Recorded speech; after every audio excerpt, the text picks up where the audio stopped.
Ever asked yourself if you'll ever go back to being that carefree, happy-go-lucky person you were before everything? After all the struggles, the tough times, can you get back to that version of yourself? Well, the answer is no. Wait, what?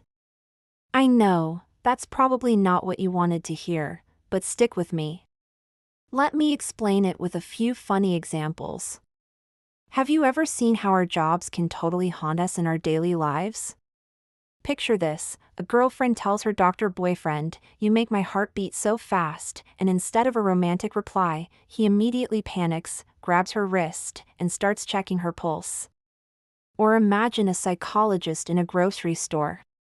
Their kid throws a massive tantrum, and instead of just being an embarrassed parent, their brain is running through a list of intervention techniques. And what about a security guard out for a quiet dinner? They're not looking at the menu, they're scanning for all the emergency exits, as if a SWAT team is about to burst in.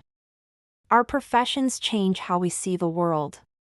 Our brains get wired to spot certain things automatically. Well, life experiences, especially the tough ones, do the exact same thing. They rewire us. So, no, you can't go back to being that same person. Why? Because you're not naive anymore. You're wiser.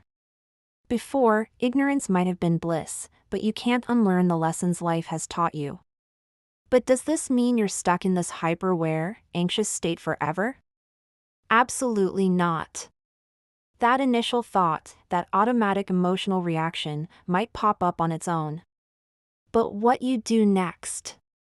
That's entirely up to you. It's about learning to switch off that professional mindset when it doesn't serve you. Think back to our security guard.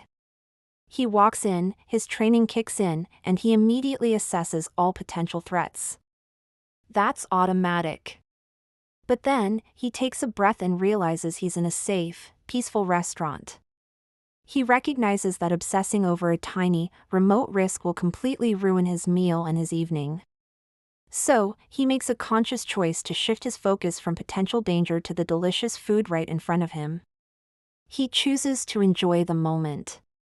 And that's the key for you, too. You can't erase your experiences, and you shouldn't want to. They've made you stronger and more perceptive. The trick is to acknowledge that initial, automatic reaction, the fear, the anxiety, the caution, and then consciously decide to focus on the present joy. So, will you be the same person? No.